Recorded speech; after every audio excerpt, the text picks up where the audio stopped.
Ils étaient deux du Cercle nautique de Sarreguemines à participer au championnat de France N1 élite de natation la semaine dernière. C'était à Rennes du 11 au 16 juin en bassin de 50 mètres. Au 1500 mètres nage libre, Aurélie Muller a terminé 4e sur 27 avec un chrono de 16 minutes et 42 secondes. Actuellement en pleine préparation en altitude à Font-Romeu. Pour préparer les championnats du monde au Japon cet été, l'athlète sarregueminoise a décidé de faire un bref aller-retour à Rennes. Sa performance ne reflète pas son niveau, mais participer à cette compétition lui a permis de mieux se préparer aux échéances à venir. Et aux 100 mètres d'eau, Guillaume Auduit, qui s'était qualifié il y a un mois lors des championnats de France N2 à Melun, en terminant premier avec un nouveau record, participait pour la première fois à ces championnats élites. Lui aussi réalise un stage en altitude à Font-Romeu et n'a pas réussi à passer le stade des séries. Il fallait terminer dans les 16 premiers sur 42 nageurs pour accéder au final, mais Guillaume a fini 40e. Ce résultat n'est pas un échec, mais plutôt un entraînement, puisque le nageur du CNS vise les championnats régionaux et nationaux juniors prévus au mois de juillet. Alors on l'a compris, ce championnat n'était pas vraiment une priorité pour ces deux nageurs. En revanche, il y a une autre compétitrice du groupe élite du CNS qui était en compétition la semaine dernière. Oui, Julia, c'est la jeune Chloé Lombardo qui a été sélectionnée en équipe de France junior pour participer à la Common Cup, une compétition internationale qui s'est tenue ce week-end à Larissa en Grèce. De la natation course où l'addition des performances individuelles fait la performance de l'équipe. Chloé a nagé le 100 mètres brasse où elle termine 6e, un beau résultat. Elle a également pu nager le 200 mètres brasse, mais c'était hors concours et ne comptait donc pas pour le classement.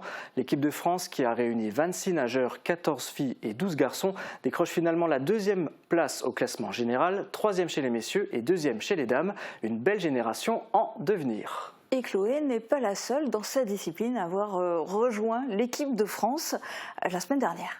Exact, c'est aussi le cas d'Oubeda Itaef en bas à gauche de la photo que vous allez voir. Le jeune lutteur sarregueminois a été sélectionné en équipe de France pour participer au championnat d'Europe U17 à Tirana en Albanie, une compétition qui a duré une semaine. Il a concouru en lutte libre, catégorie moins de 55 kg et termine 5e. Après avoir remporté ses 2 premiers combats, il s'incline en demi-finale face à son adversaire azerbaïdjanais, adversaire qui a fini par décrocher le titre de champion d'Europe. Oubeda s'inclinera également en petite finale 5-3 face aux Russes. Sur les 6 lutteurs français sélectionnés en lutte libre, le sarregueminois a réalisé la meilleure performance. Bravo à lui. Et pas facile de faire la transition avec le sport suivant parce que ce ne sont pas vraiment les mêmes figures. Effectivement, Julia, on passe à la gymnastique et plus particulièrement la gym artistique. Ce week-end se tenait la finale régionale par équipe niveau performance, donc quasiment le haut du panier. C'était à Wittenheim en Alsace. L'Assogym Sarreguemines y a présenté 6 équipes, 3 féminines en 7-9 ans, une en 7 ans, une équipe garçon en 7-9 ans et une en 9-10 ans. Sur ces 6 équipes, 3 ont raflé des podiums. Chez les filles, une équipe 7-9 ans se termine championne de 2e division. Les 2 autres sont 7e et 19e en première division. Et l'équipe 7 ans est vice-championne du Grand Est. Chez les garçons, c'est l'équipe 9-10 ans qui décroche la médaille de bronze. Les 7-9 ans, eux, terminent 6e. De bons résultats qui viennent s'ajouter au palmarès du club. Bravo les jeunes. Et là, tu parlais du coup du niveau performance, mais au-dessus, il y a la crème de la crème finalement, niveau élite. Et eux aussi, ils avaient un rendez-vous le week-end dernier.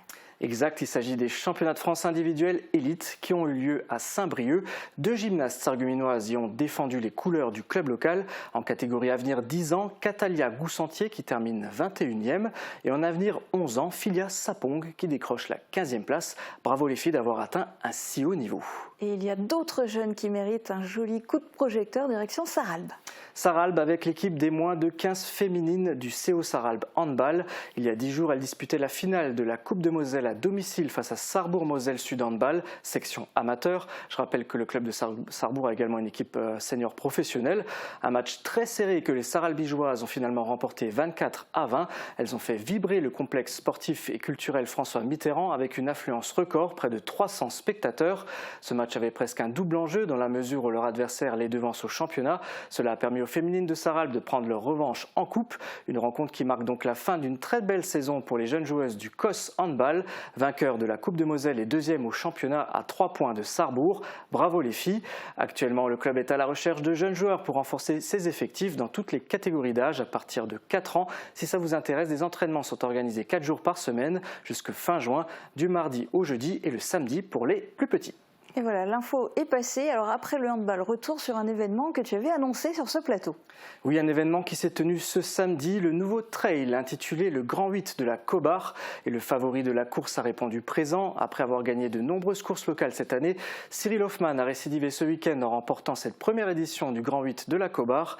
Une épreuve inédite qui a attiré de nombreux passionnés de course à pied. Un reportage de Guillaume Dumonteil.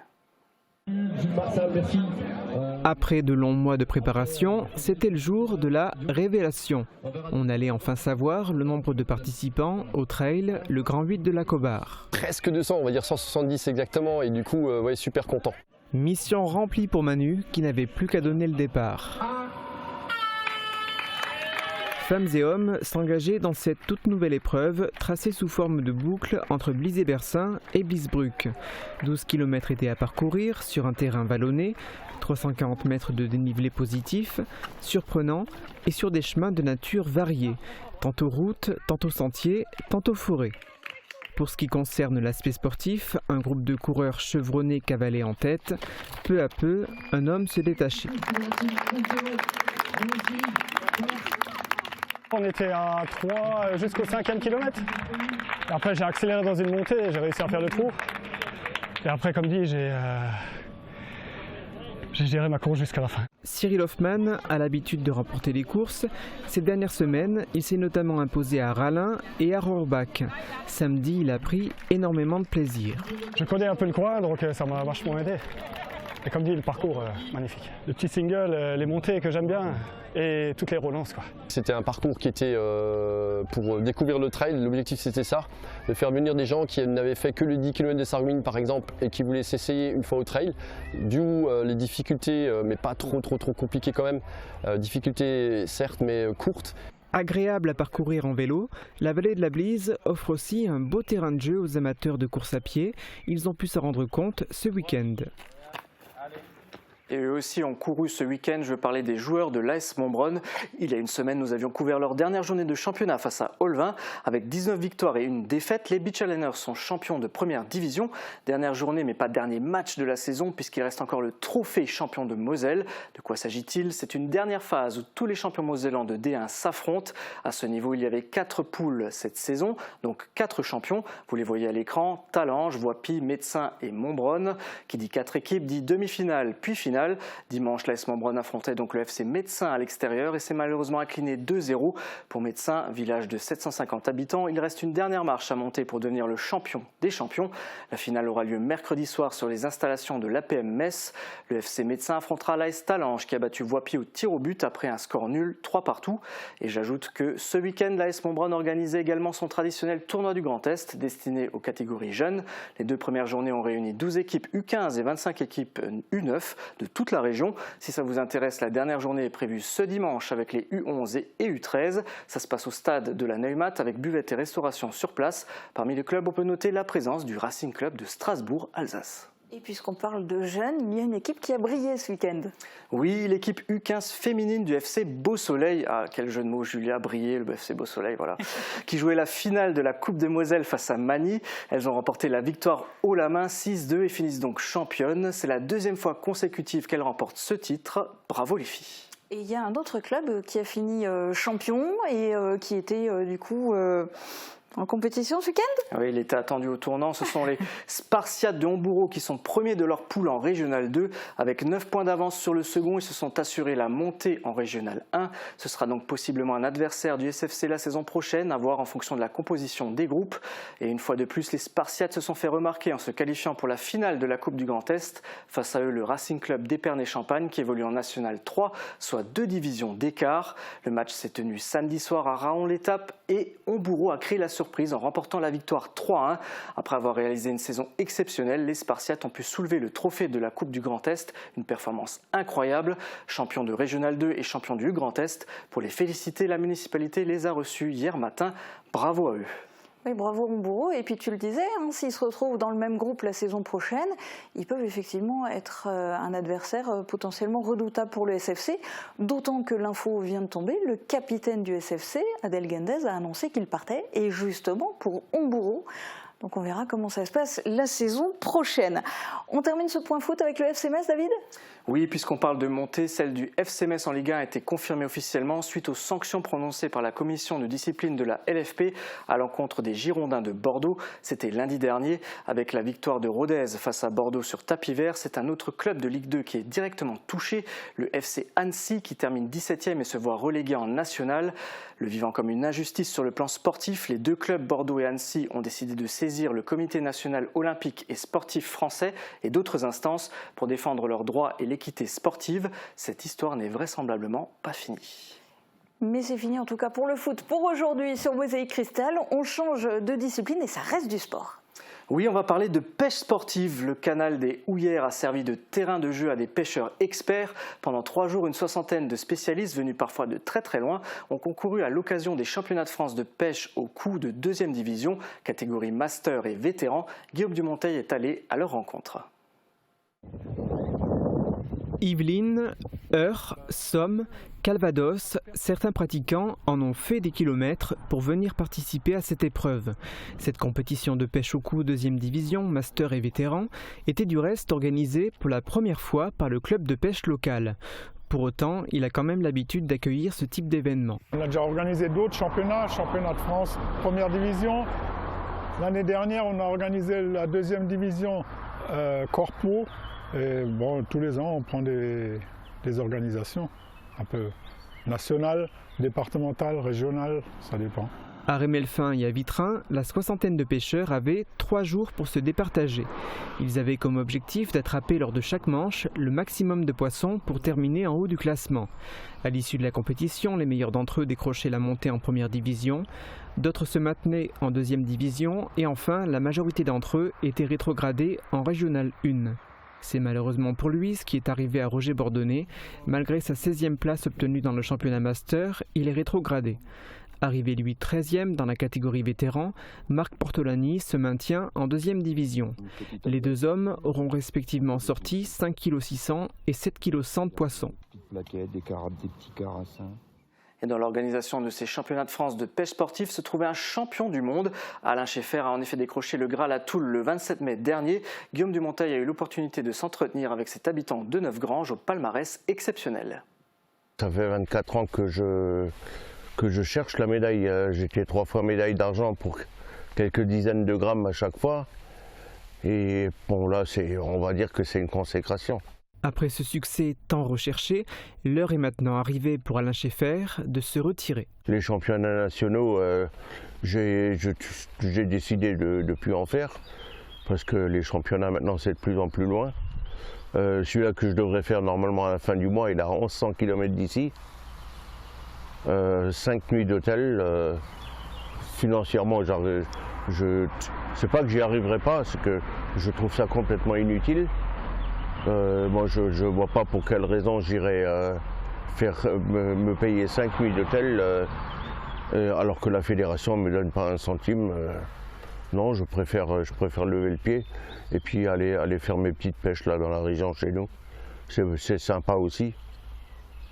Moi, les années championnat, ça fait quand même plus de 40 ans que je fais des championnats. C'est bon, hein, j'ai donné là maintenant. Bien sûr, une belle retraite sportive. On change de registre avec l'escrime. Ce week-end, le club local disputait la 4e et dernière manche de la Coupe de Moselle. C'était à Metz. Le cercle d'escrime Sarreguemines Confluence a cumulé les podiums, 6 au total dans les catégories M13 dames, M11 dames et hommes et M9 dames, dont 3 troisième places, 2 deuxième places et une victoire de Dorian Muller en M11 hommes. Comme il s'agissait de la manche finale, le classement général mosellan a pu être établi. Chez les M13 dames, Marie Hafner Rodic termine première. Le club local occupe également les 3 premières places en catégorie M11 hommes avec Dorian Muller en tête. Une 2e et 3e place chez les M11 dames et encore un champion en la personne de Martin Denizan chez les M9 hommes. Bravo au club pour ses très bons résultats. La prochaine compétition est prévue le 2 juillet à Troyes. Il s'agit du Master Grand Est pour les catégories M11, M13. Et à cela s'ajoute aussi la participation de Romain Kilian. Alors lui, c'était au championnat de France d'escrime fauteuil. Tout à fait, on parle du championnat de France handisport à l'épée. C'était à Sarrebourg. Samedi, l'adolescence est classée 6e en concourant en catégorie adulte. Et dimanche, Romain a terminé vice-champion de France en catégorie jeune. À cela s'ajoute une autre performance. Il y a 2 semaines, Romain participait au tournoi handisport à l'épée. C'était à Romainville. Coïncidence ou destin, à vous de voir. Dans tous les cas, il a su s'imposer en terminant premier au classement des poules. Une pole position qu'il a tenue jusqu'au bout en remportant le tournoi. Bravo Romain. Je crois qu'il a vraiment trouvé son sport de prédilection. En tout cas, ça lui réussit bien. On continue cette émission avec du twirling bâton, David ? Le twirling avec la finale du championnat de France en National 3 qui s'est tenue à Nantes, le dernier week-end de compétition de la saison pour le Twirling Club de Vousvillers. Pour les 5 athlètes du club local qualifiés, cette finale était une première. Le duo junior de Julie et Clara termine 6e, le duo cadet de Chloé et Éléonore 8e et Maëline Dalem en solo cadet décroche la 12e place. Pour chacune de ces athlètes, il s'agit du classement final à l'échelle nationale. Cette compétition était la 5e épreuve de leur parcours. Bravo à elles. La prochaine compétition pour le club, ce sera la Coupe du Monde prévue au mois d'août. Eh bien, merci David pour tous ces résultats. Et puis il y a encore un autre point dont tu voulais nous parler. Oui, un événement qu'on a déjà présenté il y a quelques mois sur ce plateau. Moselle Sport Nature fait son retour à Großbiedersdorf. Ce sera le dimanche 2 juillet de 10h à 18h. Rendez-vous autour des installations du club de canoë-kayak. Au programme des animations sportives et culturelles, des défis sportifs et un village gastronomique. La manifestation est gratuite et ouverte à tous. Großbiedersdorf accueille Moselle Sport Nature depuis 2015 en partenariat avec le comité départemental olympique et sportif. L'année dernière, l'événement présentait 8 disciplines et a réuni 350 visiteurs. Cette année, la manifestation est plus ambitieuse. Une vingtaine de disciplines seront à découvrir, de la marche nordique au rugby, en passant par le judo, l'escrime, la course à pied, le roller derby et bien d'autres. Vous voyez la liste à côté de moi. Les plus gourmands seront également comblés grâce au village gastronomique où ils pourront se restaurer avec des produits locaux. Et pour les compétiteurs, il y aura un défi sportif à relever. Le principe, réaliser au moins 5 initiations différentes. À la clé, des lots à gagner comme des chèques cadeaux, goodies ou paniers garnis. Le public visé par principalement les familles et les personnes ne pratiquant pas d'activité physique. Point important, Moselle Sport Nature s'adresse également aux personnes en situation de handicap. Ouais, un programme vraiment très complet, il y aura de quoi faire. David, je crois que c'est à ton tour de faire. On a envie de découvrir une nouvelle discipline vécue de l'intérieur. Qu'est-ce que tu testes pour nous cette semaine ? Alors aujourd'hui, je ne sais pas si on peut parler d'un sport parce qu'il en réunit vraiment plusieurs. Je veux parler de l'athlétisme, course, saut, lancer. L'athlétisme est un sport très complet qui demande une certaine polyvalence. La plupart d'entre vous, on en fait en milieu scolaire. Peut-être en avez-vous gardé un bon souvenir ou pas d'ailleurs. En ce qui me concerne, je préférais la course à pied et les sauts plutôt que les lancers. Pour remettre le pied à l'étrier, je suis allé à la rencontre de Lassa lors d'une séance d'entraînement au stade Pierre de Coubertin. Une très bonne expérience avec même quelques surprises, vous le verrez dans l'émission. Je n'en dis pas plus, je vous laisse découvrir tout ça en images. Zoé, je l'ai, tiens, le témoin. Mais David, tu me déranges là et en plus je cours pas le relais avec toi. Bah, comment ça? Mais elle est où mon équipe?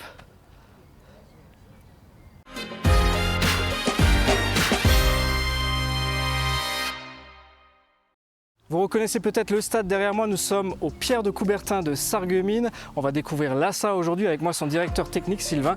Sylvain, est-ce que tu peux me présenter le club en quelques mots? Alors ASSA, ça veut dire Athlé Sport Sarreguemines arrondissement. Donc nous sommes actuellement à 440 licenciés et donc nous proposons diverses disciplines de l'athlétisme sous toutes ses formes. Donc en premier lieu un athlétisme de compétition qui se déroule soit sur piste, soit sur la route, soit en nature comme le trail.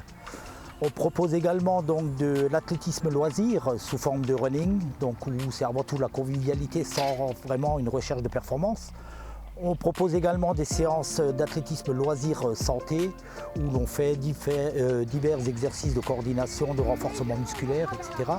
On propose une séance uniquement de renforcement musculaire et on propose également en loisir de la marche nordique.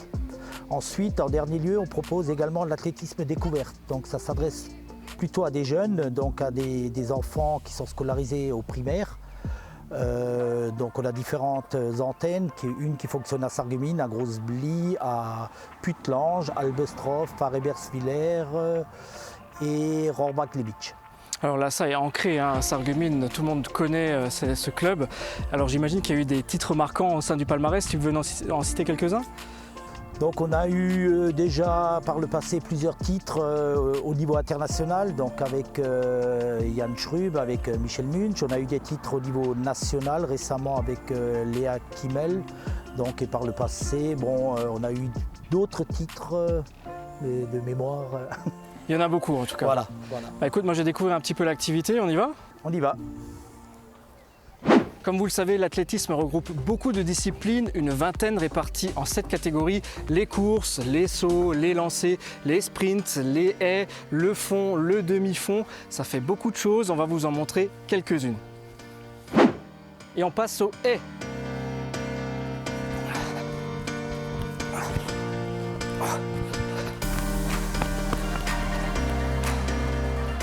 Il y a aussi bien sûr les différents lancers, là c'est le marteau.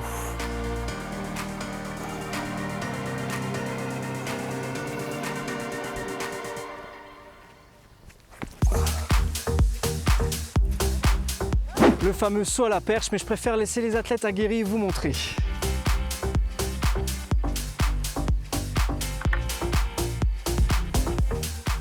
Et voilà le triple saut.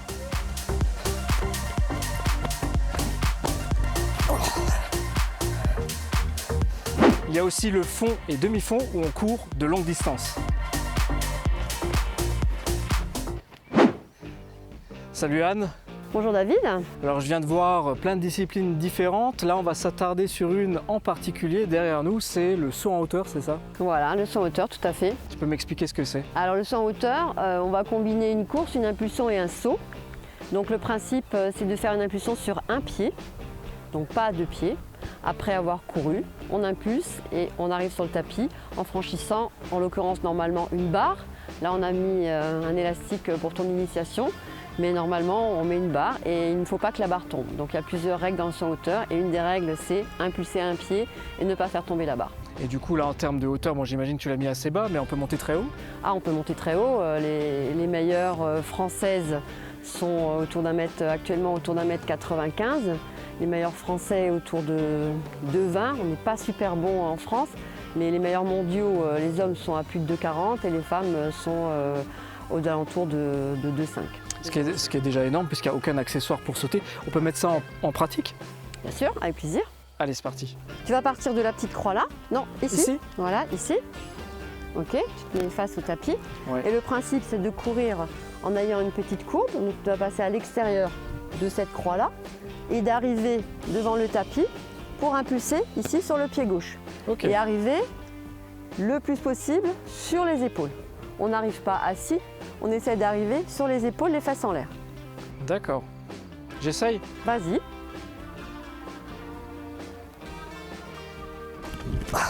Alors là, on est d'accord. J'ai sauté avec les deux pieds. Un impulsion de pied. Donc là, le juge lève le drapeau rouge et c'est essai. Ok. On recommence. L'impulsion, c'est sur un pied. Voilà. C'est réussi? C'est pas trop mal. Maintenant, il faudrait essayer d'arriver sur les épaules en gardant le bassin en l'air. C'est mieux. Un peu mieux? Un peu mieux. D'accord. Bon allez, rebelote, j'essaye encore. Voilà, c'est mieux. Et merci Anne, tes conseils portent leurs fruits. Bon, après l'élastique, place à la barre, Anne, c'est ça? Allez, soyons fous. La barre est en place. Anne, qu'est-ce que ça change du coup? Alors, c'est un petit peu plus compliqué de sauter avec une barre parce qu'il faut l'éviter. Le fil, on ne va pas se faire mal, c'est clair. La barre, il faut l'éviter, donc il y a une technique pour éviter la barre.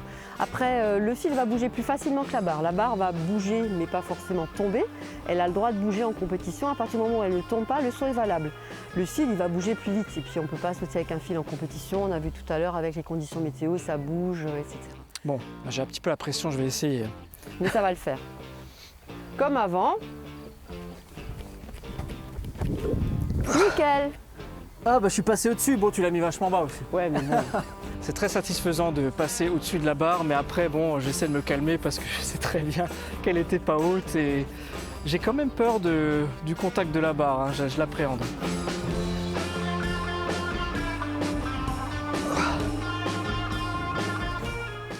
Alors Anne vient de monter la barre mais elle ne veut pas me dire la hauteur, on va voir si ça passe encore.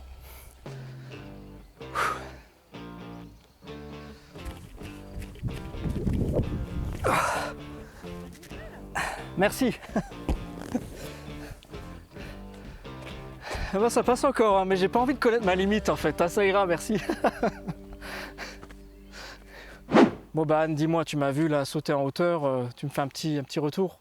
Alors pas trop mal pour une première fois, bon un petit peu d'appréhension avec la barre mais ça c'est normal, donc à travailler un peu la vitesse et puis la technique au-dessus de la barre, un peu le style et puis ça pourrait être bon. Merci beaucoup. Mais de rien, au plaisir.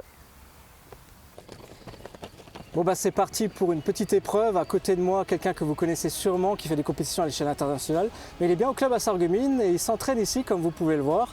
Et là on va s'affronter aux 50 mètres. Alors j'ai pas beaucoup d'espoir, mais on va voir ce que ça donne.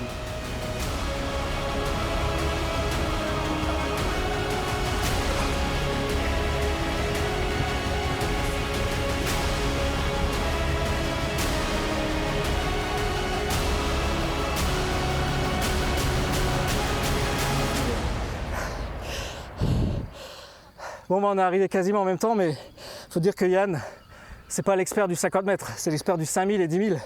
Et j'essaierai pas ça contre lui.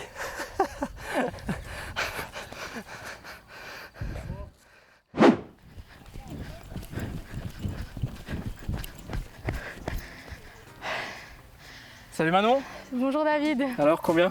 22. C'est bien ou? Ça va, ça va. Dis-moi, toi tu fais partie de l'ASSA, tu évolues en quelle catégorie? Alors je suis en cadette, ça veut dire que j'ai 16 ans. Et ça fait combien de temps que tu fais ça? J'ai commencé en poussin, ça veut dire que j'ai commencé en primaire. Comment t'as atterri là-dedans? Bah moi, toute ma famille fait un peu de l'athlé, ma mère en faisait déjà étant jeune. Donc j'ai atterri là-dedans comme ça. T'as ça dans le sang? Ouais, on peut dire ça. Bah justement, dis-moi, qu'est-ce qui te plaît dans l'athlétisme? L'athlétisme, ça nous permet de repousser nos limites, de nous vider la tête aussi, faire du sport après le lycée, on évacue tout le stress. Et voilà, c'est vraiment, on a une bonne équipe, du coup une bonne ambiance, donc c'est sympathique. Ouais. Alors l'athlétisme c'est très large, toi est-ce que tu as des disciplines de prédilection? Oui, alors je fais de la marche, du triple. Triple saut? Oui, du triple saut, c'est ça. Du disque et du sprint. Est-ce que tu as déjà remporté des titres? Oui, j'étais 2 fois championne de Moselle de marche et j'ai été aussi vice-championne de Moselle de lancer de disque. Ok, bah écoute, je te remercie. On repart? Ouais, on repart. Vas-y, je te suis. Et voilà une très belle expérience d'athlétisme aujourd'hui avec l'ASSA, un sport très complet qui demande de la motivation et où il faut se faire plaisir. Si ça vous intéresse, les séances c'est presque tous les jours de la semaine. Merci encore de nous avoir suivis et pour l'ASSA, hip hip hip!